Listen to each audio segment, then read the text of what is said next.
That's why they are giving. There is a flexibility. You want, if you want to keep secret, you can create a manifest file. There you can store it. Okay. Okay.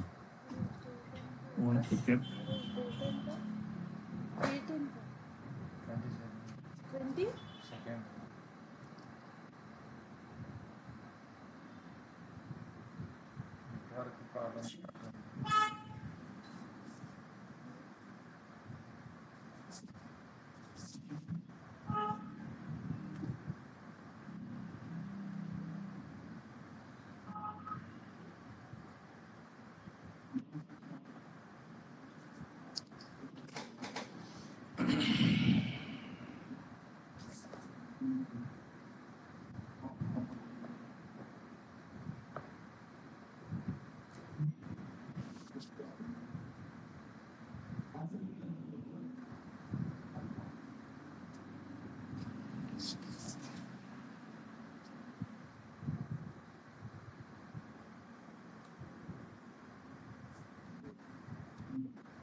Hey, hi Runda. Hi, sir. Yeah, you can start now. Okay. See everyone, if Runda asking someone, you can turn on your camera and start. Yeah, Niharika, you go first. Yeah, Runda, start. Okay.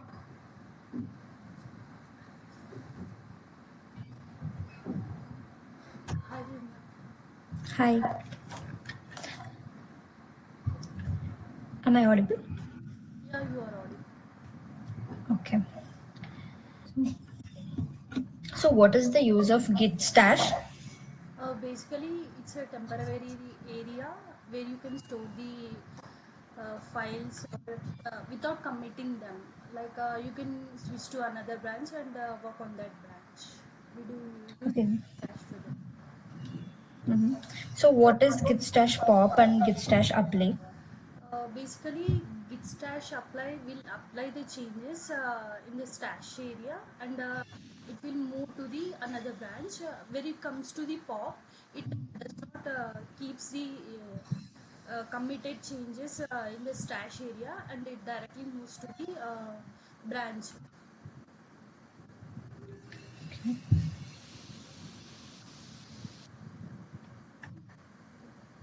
So, how do you create a new branch? Basically, we do git checkout hyphen b branch is a command we use to create the branch and switch to the. Okay. So,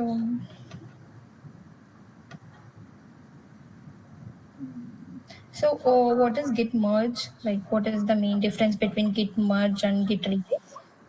Basically, we do have a code that is bug fix, and you want to merge it to the another branch that is called the main or the master branch.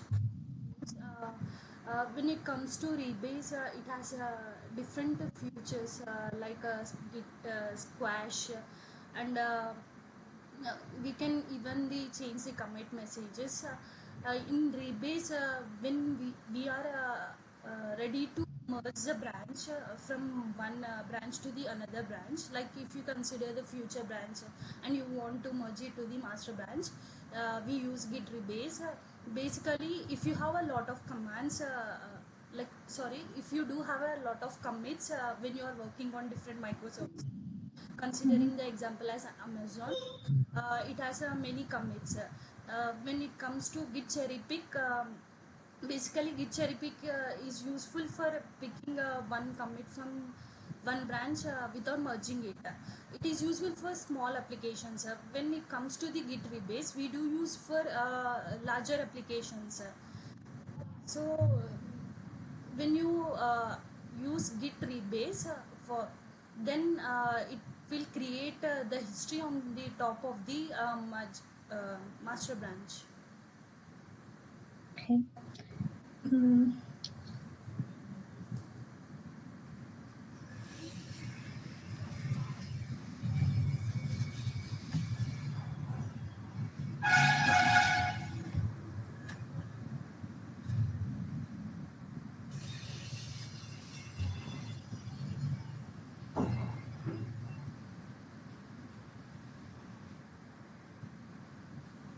So, why we get the crash loop back of error? So, what is the main reason to get that particular here?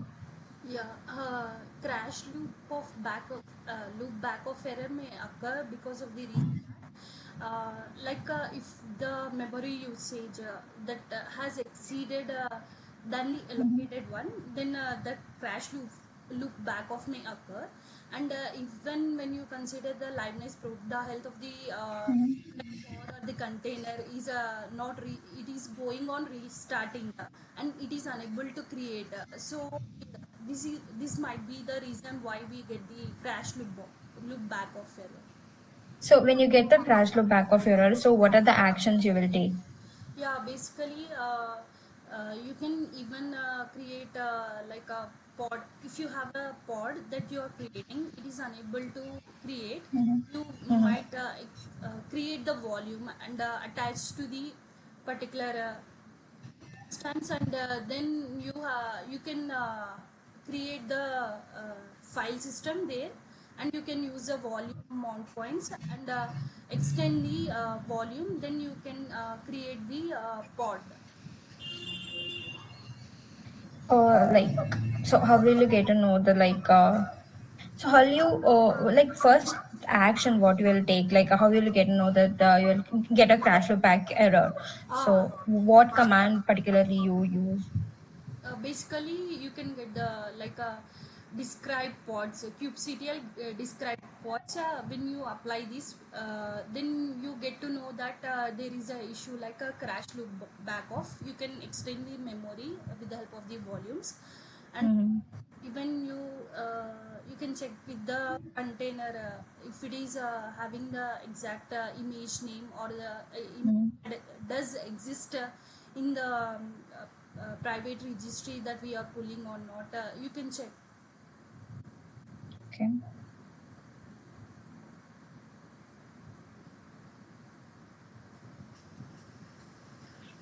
Okay.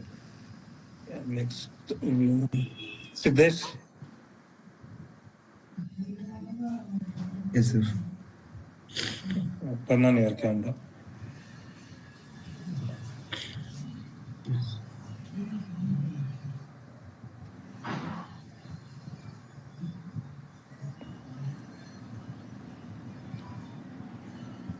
Hi Siddharth. Yes. Okay. So Yeah, go ahead. Go ahead, Gunja. okay.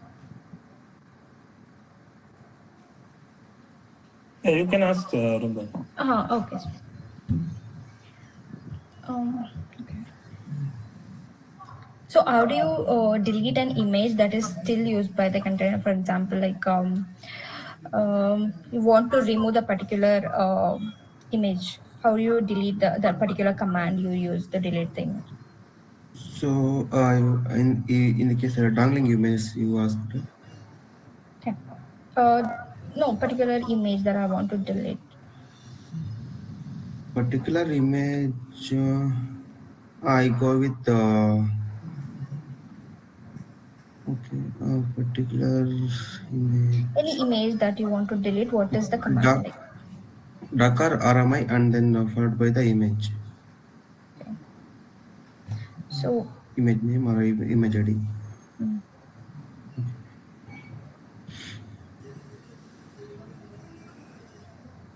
so how do you scale a deployment in a Kubernetes? What is the command you use? How do we scale? Yeah, scale a deployment in a Kubernetes. In the scale deployment in the Kubernetes. Okay. See, you already deployed a manifest file. In replicas, you mentioned 2. Okay. Now I don't want to change any deployment. I want to scale to 5. So what is the command?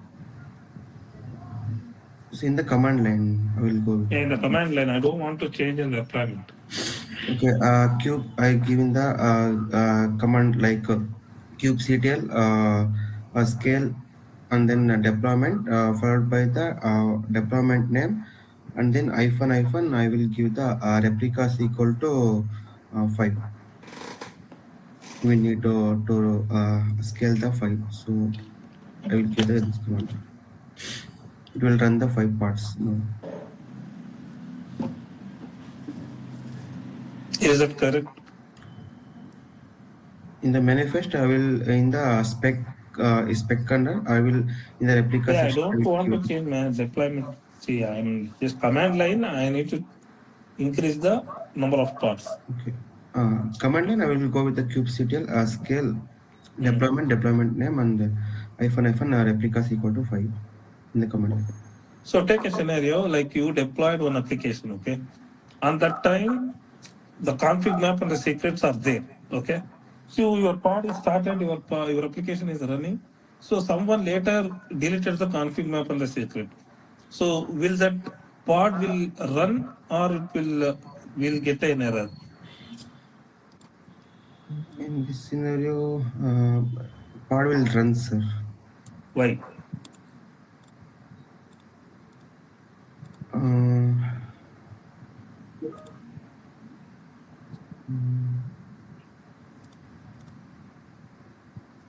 so, can you come again, sir, once again? Your pod, you deployed some application into your Kubernetes cluster. Okay. So on that time, secrets and config maps are available in the same namespace. Later, I deleted the config map and the secrets. Will your application will run? No. Because the deployment needs your config map and the secrets. Okay. Yes, our pod will run, sir, Why? because it is maintained by the control plane. So that's Maintained why by it the will control plane. how control plane will track your config map and the secrets here?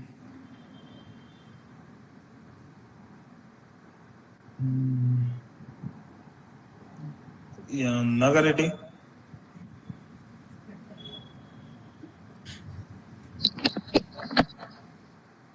Yeah, Sandeep.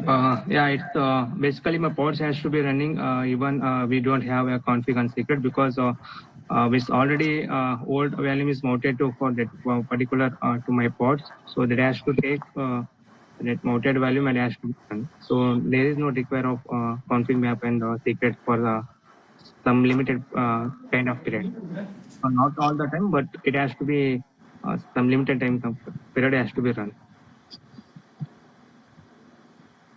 So suppose same thing, like you deleted the pod due to some readiness or liveness proof, the pod is start on that time.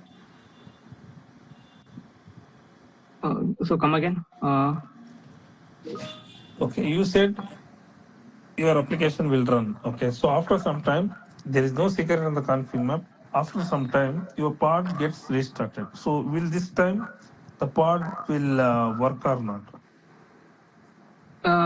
No, no. If it livingness, it has to be killed. My old one, Don't it go has with to the be readiness. Due to readiness probe, your pod restarts. Okay. okay. This time your pod will run or not. There is no Uh, config map, there is no secrets. yeah, yeah. But yeah, even that readiness fails and it's restarted. It's not work because it's already it's getted with new values. It's not work. Before that, it has to work. If it is readiness and like liveness failed and it will be restarted, oh, it's not work. Its merchant should need our config map and secrets. It's showing 401 forbidden error. They will So be showing it will that. not show you 401 foreground error. It will get a crash loop back of error. Why? Because see, first time there is a config map and the secrets. Okay, the pod will start because on that time config map and the secrets are there. So Yeah, whenever your config map and the secrets container will start, right? So container will inject on the runtime. So yeah, application will work until unless the pod gets restarted. If it is restarted, again it will look for your config map in the secret. yeah, Okay, if it is not there, it continuously will check. So after some time, like 5 minutes or 2 minutes, it is going to crash loop back of error because yeah. it is not able to get the config map and the secret, which is required by your pod. Mm. In the both the scenarios, you need to tell them. Okay, in the interview, they will ask you. Okay. Go ahead, Randa.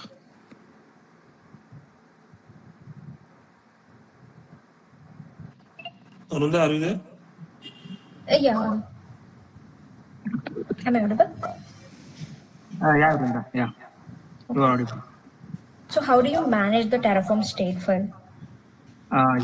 Basically we do manage Terraform stateful like instead of making to in local. So we has to store back into backend. We have a backend called S3. We basically we write a backend of TF file while Terraform apply. Once it's Terraform apply operations done, so it's automatically redirected to the my backend. It has to be go and stored in S3. We do store there to make collaboration purpose, and we has to when Terraform supports our DynamoDB for state locking. So once we stored there, we do state locking to prevent duplication and any conflict, and even we have to avoid like state file corruption.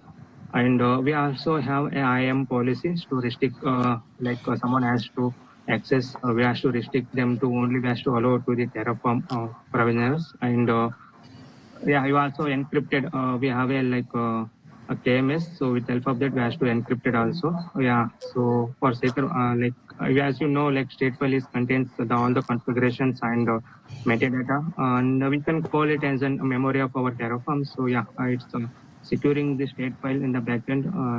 It's a priority for us. Okay. So how do you deploy multiple Kubernetes environment with Terraform? We do have to for it. We have a alias options will be there. So in multiple regions, I has to deploy my specific resources. For example, if you go for a provider equal to AWS, and then you has to give a reason. So if it is reason EVS East one, so I have to mention as alias. So then I have to give alias as a user one. So if you want to deploy into the different regions, so I go for provider AWS, and I have to follow the region equal to EVS East West. Then I have to follow alias for user two. So like that I have to. Like for the Kubernetes environment, for example, I have different environment like Dev, staging, prod. So these kind of environment I have in a Kubernetes. So how do you for the different environment, how in Terraform, how do you deploy for these environments? Okay, like in different environment, I have to mention where exactly in which deployment, which environment I has to be go for that. So we have a options called forage, for which while doing that meta argument forage, so I have to mention different configurations and different environment we can deploy our resources with help of forage. So I do mention in Terraform code. So where exactly? So if you want our EC2 instance takes T2 medium in dev, and we have to make a T2 medium in a different QA branch. So yeah, the QA environment we can achieve this with help of forage. Okay, so that like workspace. Yeah, we also maintain workspace for isolated purpose. So data has to avoid a conflict between the resources. Okay. So how do you when the Terraform drift will occur? Yeah, basically Terraform drifted occur when our Terraform workspace has differ from our AWS infrastructure. So for that, I have to pass Terraform plan command here. With help of that, we do find a drift. So whenever I'm finding drift, I do handle. I first have to check whether it's intentionally it has to be changed in AWS or it's accidentally done. So based on that, if it is required in my Terraform management, I do go for Terraform import to import that specific changes into my Terraform management.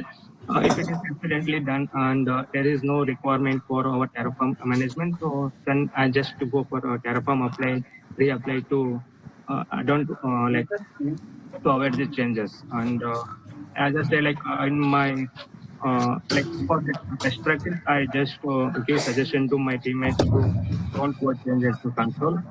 Even I do have a Sentinel policy to restrict to make unwanted changes in my console. Okay. So what is the difference between the deployment and the stateful set? Yeah, deployment and stateful set, we can call deployment as a stateless also, because deployment is only the it has handle only rollout, rollback, and even it can handle the scalings. and it only take care of a replica set. So it has to mention how many replica set has to be run, but it don't take care whether it having a persistent volume or whether it's having a unique identity. So this all the things is maintained by our stateful set. Stateful set is the one it has to handle our stateful applications, and basically we can say it's give unique identity, and even it's give persistent storage, and for example, like we have a SQL metadata, so it has comes under stateful set. So yeah, that is the main difference between deployment and stateful set. Okay. So, so what is the config map? Like, how do you use it?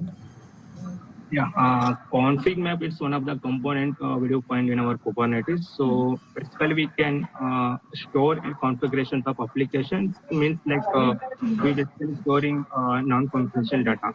It's not the confidential data because, as you know, a config is not support like N4 64, and we're not able to encrypted data which is stored in config map. So for that, we basically store non-confidential data, like all the application configuration has to be stored in config map. So if you want to make any sensitive data, we can storing confidential, we have to go for secrets. So that is the one. It has to be having confidential data like our API key, tokens, and passwords because it supported encoded 64, and also we can encrypt the data which is stored inside our secret with help of KMS encryption, and we also have a IAM policy to restrict them. We also have a RBAC resource-based access control to restrict them. So, what is daemon set? Yeah, daemon set also like kind of a component in our Kubernetes. Like it's just a confirmation like each and every node, one pod has to be run.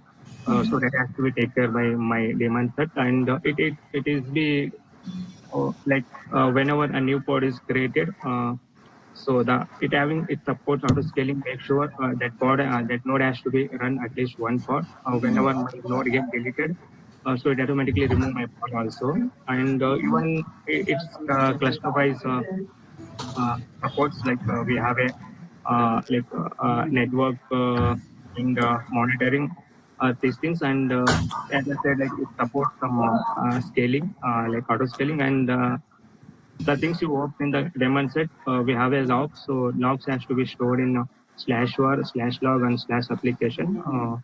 Yeah, this is things you done in with help of daemon set. Okay. What are the taint and tolerance, and basically why we use that? Taint and tolerance, because basically when you want to upgrade our clusters and or else when you are training our nodes, or sometimes we going for the scale up, scale down. So for that purpose, we have to tainted that particular node. Make sure no pod any new pod has not deployed into that specific node. So that is the one. Wait a minute.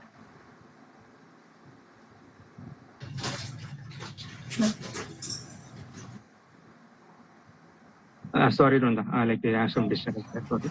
Yeah, I'm telling about Taint. Yeah, Taint basically is to avoid any new pod has to be deployed into that node. So to avoid anything, so for that purpose, I can go for Taint. We have a tolerance if suppose my pod has to be waiting for the scheduling, and it's important for us to schedule because do not want any my applications go for downtime. So I go for tolerance, make sure one or two pods has to be deployed into that particular tainted nodes. So allowing pod has to be deployed into the tainted nodes, you can go for tolerance.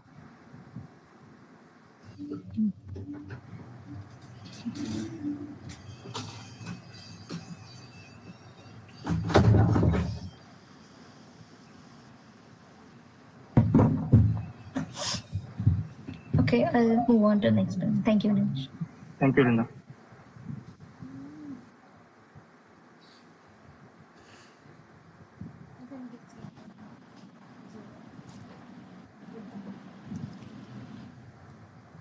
Yeah, next Amrita. Yes.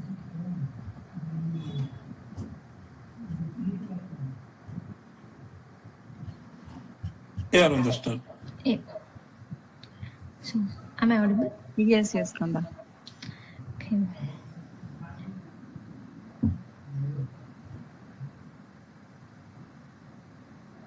So you ran a Terraform apply and it destroyed a production resource. How do you prevent this?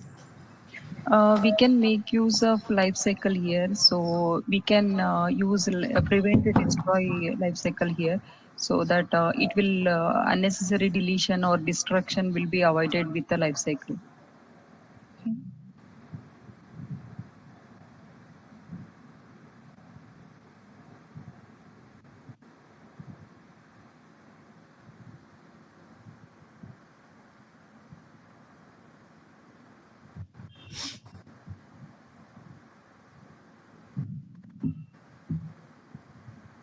Hello, am I audible? Yes. Hello?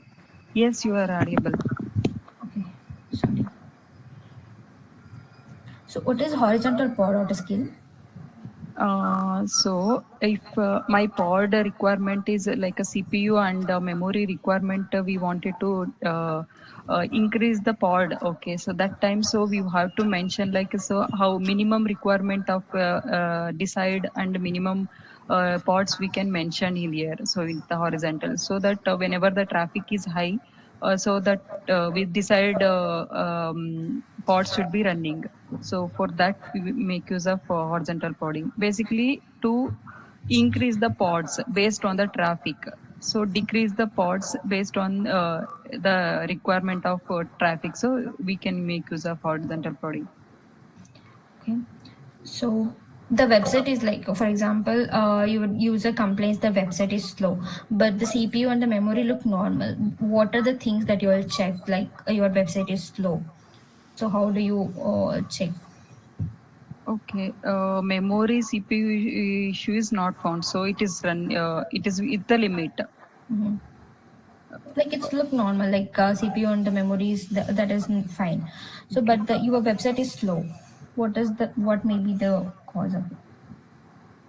Okay, for that time, so I have to check like, so my whatever the horizontal pod, whatever desired is running. So based on the traffic, it is increasing or not. Pods are recreating, or it is getting restarted. I will check with that logs and describing with that. So then I will also make sure like, so the in the Grafana we can monitor like a CPU, memory, and disk usage also. So and also with the network routing, so we can configure like, so the communication between the pods also we can restrict, right? So where the traffic is going more, so based on that, so I we can fix the issues like.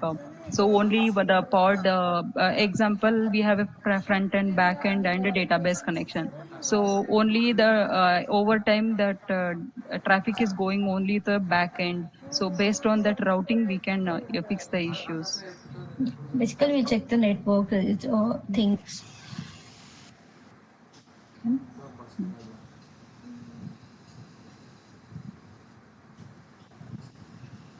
So,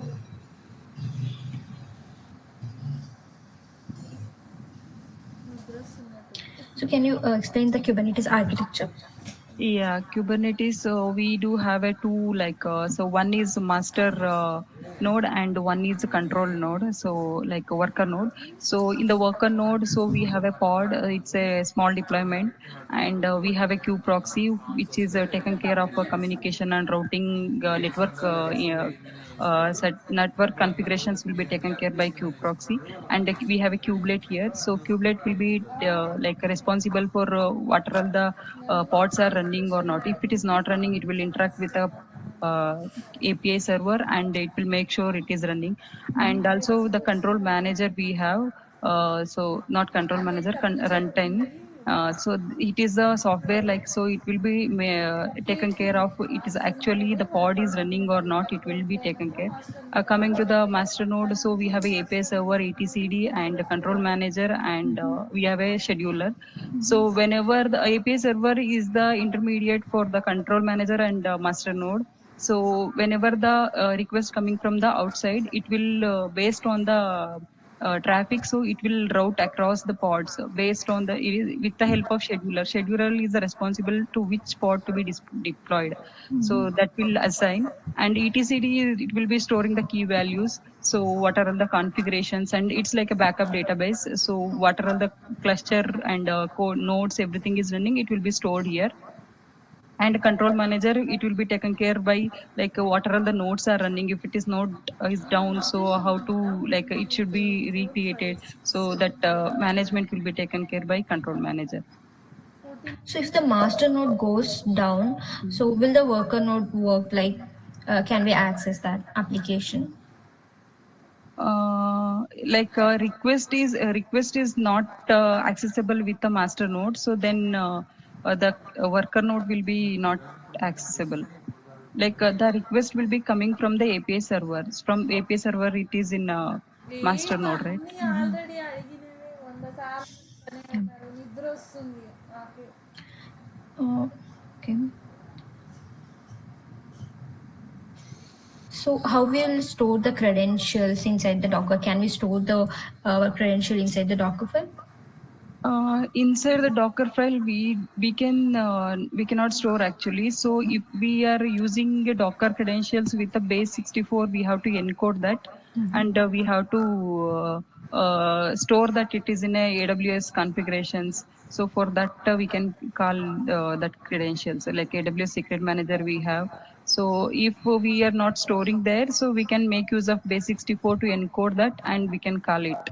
And also we can make use of so we should not be displayed so sensitive. We can we can mention it as a true, so that it will not display that whatever the secret we are using or typing. Okay.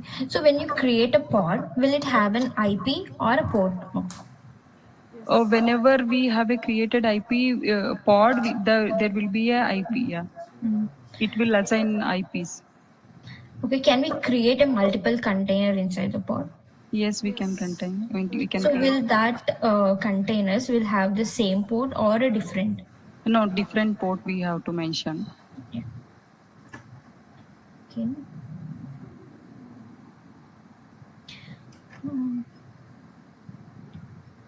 So the container is running but not accessible externally. So what will you check? Like it can't be accessible externally. What are the things that you will basically check? Okay, so the Docker, whatever we are exposing, right, the container port, so that is not accessible. With that means, so then we can go with a security group, whatever we are blocking, and with that we can check like, so we have enabled or not that security group. So if, even though the security group is enabled but still not able to access, then we can go with like a NACL or anywhere it is blocking. The subnet level we can block in the traffic. So for that one we can check. Yeah. Okay.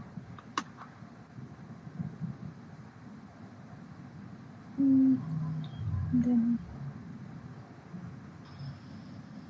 so I think pretty much done. So you deployed a 5 pods, but one have the like error. For example, it may be have been some error like it's not up the pod. You have deployed the 5, but only 4 are up, one is not. So what are the action you will take?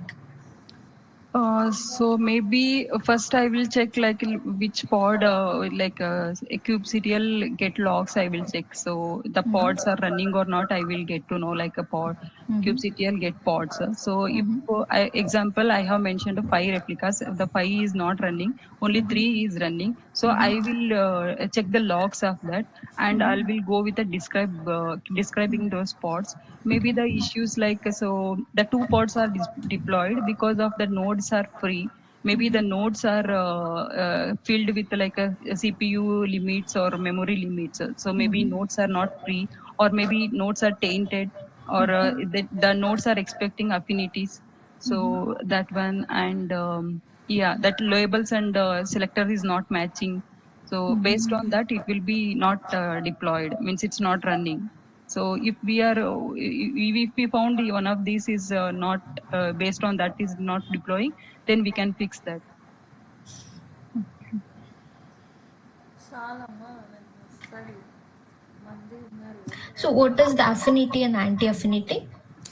Okay, so whenever I wanted to deploy the particular pod to be in the particular node, so I will be using we have a selector and labels, but why we are going to affinity and not anti-affinity is like, so we have a flexibility here.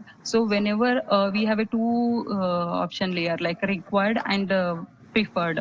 So here we can mention the pod affinity, we can mention particular node only should be deployed. So with the affinity we can mention. Also with the anti-affinity, where other pods are deployed, it should not be deployed. So that we can mention with the anti-affinity. So this option is not available in the node selector and labels. So for that time we'll be going with the affinity and node affinity. Pod affinity. Yeah, I think we're good. Thank you, Amrita. Yeah, thank you, Rhonda.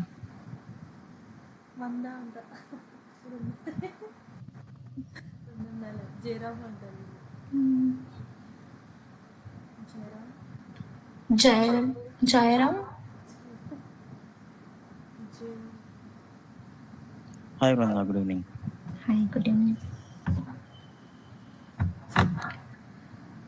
Okay. ఉందా అంద ఉందా Okay. How do you store your Terraform state file? How do you secure it? To secure my Terraform stateful, like I use your Terraform like backend, remote backend. So I'll store my stateful in the S3 bucket, and I'll for S3 bucket, I'll store in the S3 bucket, and I will use your like versioning, and I use the IAM policies to no one should access, and I will use the KMS also to encrypt the data, and yes, and we can use for state locking. I use the DynamoDB here. Okay. So, in what scenarios you will use VPC peering, Transist Gateway? VPC peering, if I want to connect from my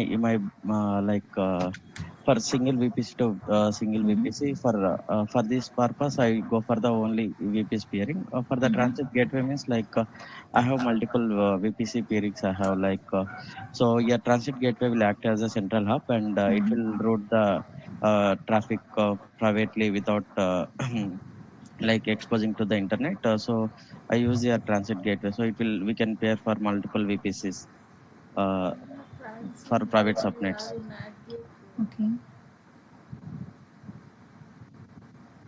So I want to restrict access to the EC2 instance, so only a specific IP range can connect. So how can we do this? Okay, for specific range for the EC2 instance, I go here security group. In the security group, I'll give the which from which range to which range IP will access to the EC2 instance. So I will install here I go with the security group to restrict the access. Okay. policy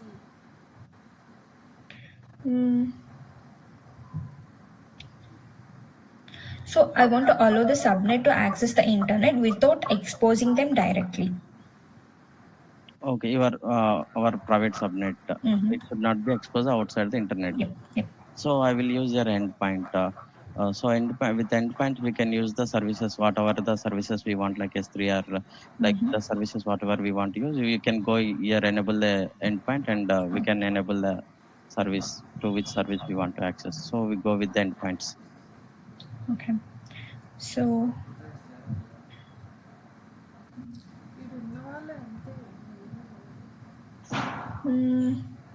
so when you get the crash flow back error, so like how you resolve it, what are the steps will you take? Like first what you'll do, can you go through like what are the steps you'll take and how you resolve it?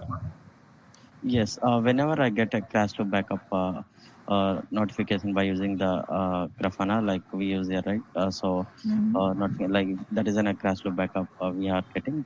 First, I'll describe the part kubectl, get parts and kubectl, describe the part, and I'll check the logs if it's the error is like OIM killed error. Then first I'll check is that the memory issue means the first I'll increase the parts per temporarily here like kubectl kubectl, and we can say here increase some name, I forgot, increase and deployment name and hyphen replica equal to 5, and it's temporarily increase the parts. So if that solves my issue, then I'll create here argental part auto scaling. So when I create argental part auto scaling, then we can temporarily we can fix the issue. And here one more for this crash loop backup will come here another scenario also, like whenever our memory is node is out of memory. So here we get a crash loop backup error. So what I actually do here, like I'll increase the limit of node. If I'm using like 500 or like 20 GB or 30 GB, I'll just increase the node limit. So by increasing the node limit also, we can resolve this issue. And crash loop backup error will come even like if we use like any config map or secrets if you are deleted. So in these cases also, we can see the crash loop backup. And in another scenario, we can see the crash loop backup error is like what we can see. If any Java application is so inside that some what we can say. Some resource like we can say is it's leaking data, like it's consuming more data, some issue with that inside that in the pod application. So we use your like uh, thread thread dump. So we get the thread dumps logs, like which particular service is taking more. So by checking that, and I'll update to the developer. So particular PID number is taking so much memory. So then the developers will identify, and they'll come with the new upgraded version to resolve this issue. Okay. So how do you make an application highly available?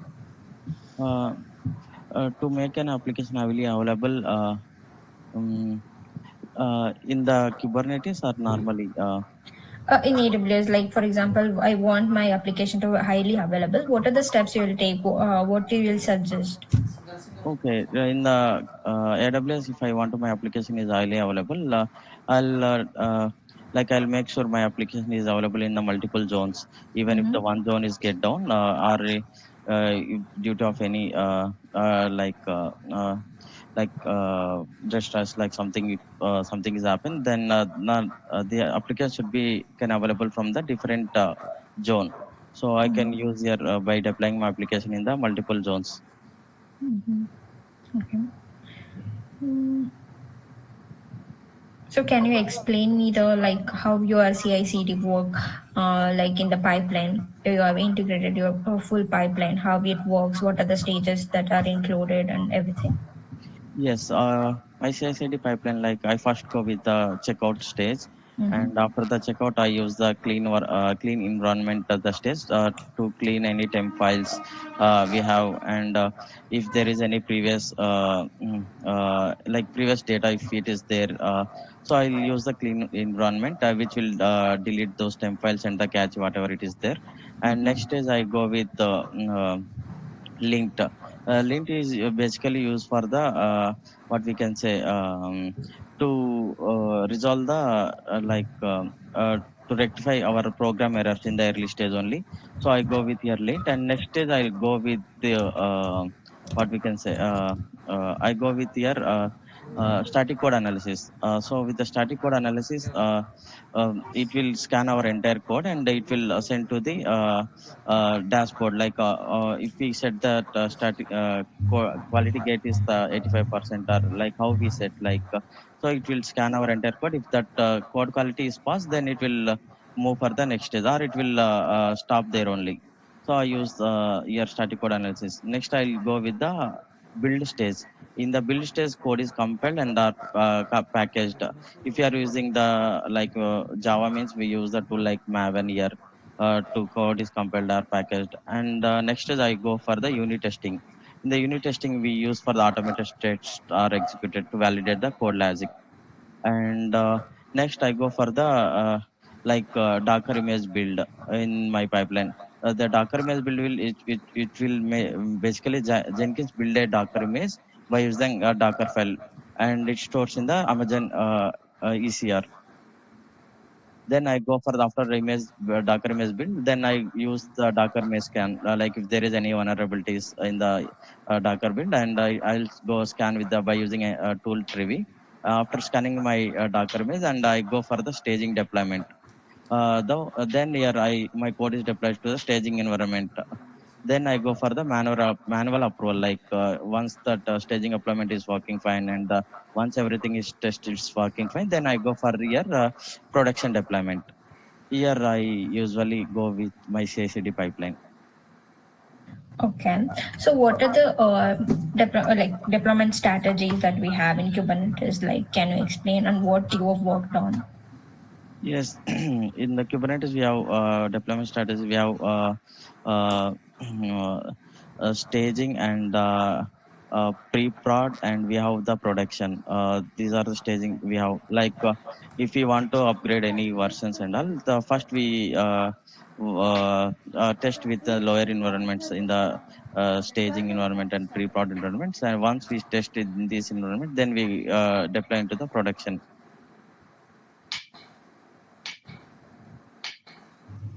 So, like, I'm asking in the sense, deployment strategy, production deployment strategy, there will Sorry. be. Okay. Yeah, sorry, confused. Okay. We have rolling update strategy, and we have blue green deployment, and we have the canary deployment. Canary we have in the rolling update strategy. If we what it will do, like in the deployment file, if we give the rolling update, and if we give the minimum available or maximum available the parts limit, then first it will gradually evacuate the old parts, old version parts, and it'll deploy the new version parts into the like new version parts will deploy. This we use for the rolling update strategy. If we go for the blue green deployment, we use the blue green deployment. Here is blue, like blue is like if we can take that, that is current running live version. So then I go for the green is like I'm testing the, like I want to deploy the my tested version which is already completed. So I take here different two environments, and first I'll deploy my like tested version into the green environment, and once it's work fine, then I'll change here my like green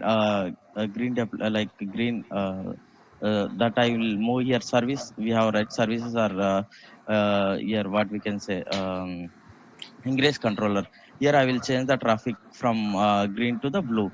Then traffic will move. Then it will gradually it will goes to the again here blue. So my new version will be going to the live.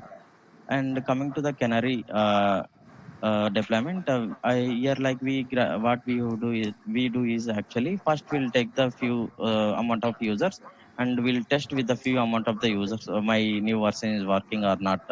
So if that new version is working for the few people, then I gradually increase the users deploying the new version.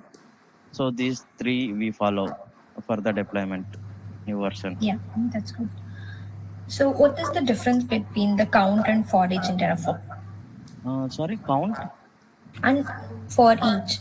Yes, like the count means like if we want the 5 instances, then we can here give the count is like 5 instances, and for each for each instance I want to give like T2 large and like T2 medium, or if we want give any different tags. So here I can use here for each. So when I use the for each, then for each instance I get the different name and different instance type I can use here for each. So I can easily deploy my Terraform code into with the different instance types and different names. Yeah. What are the difference between ALB and NLB? ALB is the application load balancer, and NLB is the network load balancer. Network load balancer. In application load balancer, we go for mainly for web application, like which use for HTTP and HTTPS traffic, like And in the network load balancer for the protocol, we use here TCP and UDP, the protocols. And network load balancer runs in the at class 11, and network load balancer will run at the class 4. And in the network, in the application load balancer is mainly used for the advanced routing policies, like advanced routing networking. For this purpose, use your application load balancer. And the networking load balancer, whenever that application is required ultra low latency, for those reasons we go for the network load balancer here. Okay. Thank you. Mhm.